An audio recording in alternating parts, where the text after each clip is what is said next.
ശബ്ദത്തെക്കാൾ 8 മടങ്ങ് വേഗതയിൽ ഒരു അഗ്നിപർവ്വതം പാഞ്ഞെടുത്താൽ ശത്രുക്കൾക്ക് എന്തു ചെയ്യാൻ കഴിയും? ഉത്തരം വളരെ ലളിതമാണ്. സർവനാശം ഉറപ്പിച്ച് കൈകൂപ്പി പ്രാർത്ഥിച്ചു നിൽക്കുക, മറ്റൊന്നും ചെയ്യാനില്ല.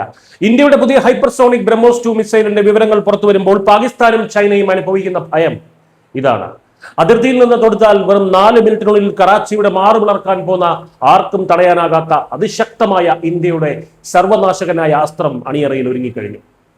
ഇന്ത്യയും റഷ്യയും സംയുക്തമായി വികസിപ്പിക്കുന്ന അടുത്ത തലമുറ ഹൈപ്പർസോണിക് ക്രൂയിസ് മിസൈലായ ബ്രഹ്മോസ് 2 ഇന്ത്യൻ പ്രതിരോധ മേഖലയ്ക്ക് നൽകുന്നത് സമാനതകളില്ലാത്ത കരുത്താണ്.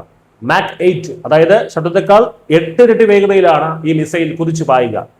അന്തരീക്ഷത്തിലെ ഓക്സിജൻ വലിച്ചെടുത്ത് പ്രവർത്തിക്കുന്ന അത്യാധുനിക സ്കാൻജെറ്റ് എഞ്ചിൻ ഉപയോഗിക്കുന്നതിനാൽ ശത്രുക്കളുടെ ഒരു റഡാറുകൾക്കും ഈ മിസൈലിനെ കണ്ടെത്താനോ തടയാനോ കഴിയില്ല എന്നതാണ് ഇതിന്റെ ഏറ്റവും വലിയ പ്രത്യേകത.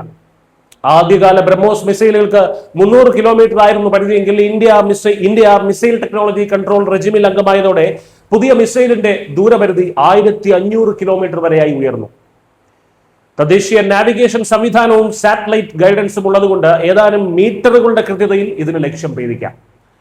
മാത്രമല്ല, പഴയ മിസൈലിനേക്കാൾ പകുതിയോളം ഭാരം കുറഞ്ഞതിനാൽ ഇന്ത്യൻ യുദ്ധവിമാനങ്ങൾക്ക് കൂടുതൽ മിസൈലുകൾ ഒരേ സമയം വഹിക്കാനും സാധിക്കും.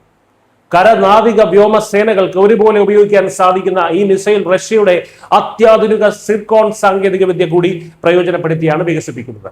സ്ക്രാംജെറ്റ് എഞ്ചിന്റെ പരീക്ഷണങ്ങൾ കഴിഞ്ഞ വർഷം തന്നെ പൂർത്തിയായതിനാൽ അധികം വൈകാതെ തന്നെ മിസൈലിന്റെ ആദ്യ വിക്ഷേപണം ഉണ്ടാകും. ഇതൊരു സാധാരണ മിസൈലല്ല, ശത്രു രാജ്യങ്ങളുടെ ഉറക്കം കെടുത്തുന്ന ഭാരതത്തിന്റെ യഥാർത്ഥ ബ്രഹ്മാസ്ത്രം തന്നെയാണ്. അതിർത്തിയിൽ നിന്ന് തൊടുത്താൽ പാക് സൈനിക കേന്ദ്രങ്ങളിലേക്കും ലാഹോർ, കറാച്ചി പോലെയുള്ള പ്രധാന നഗരങ്ങളിലേക്കും എത്താൻ ബ്രഹ്മോസ് 2 വെറും 1 മുതൽ 4 മിനിറ്റ് വരെ മാത്രമേ എടുക്കുകയുള്ളൂ. ഇനി ടിബറ്റ് അടക്കമുള്ള ചൈനീസ് ലക്ഷ്യസ്ഥാനങ്ങളിലേക്ക് പരമാവധി 10 മിനിറ്റും മാത്രമേ ഇതെടുക്കുകയുള്ളൂ. ചുരുക്കത്തിൽ ആക്രമണം വരുന്നെന്ന് തിരിച്ചറിയാൻ പോലുമുള്ള സമയം ശത്രുക്കൾക്ക് ലഭിക്കില്ല. അതിശക്തമായ പ്രതിരോധ നിരയുമായി ഭാരതം ലോകത്തിന് മുന്നിൽ തലയുയർത്തി നിൽക്കുമ്പോൾ അതിർത്തി ഭേദിക്കാൻ ശ്രമിക്കുന്ന ഏത് ശത്രുവിനും ഇനി ലഭിക്കുന്നത് സർവനാശമായിരിക്കും. News desk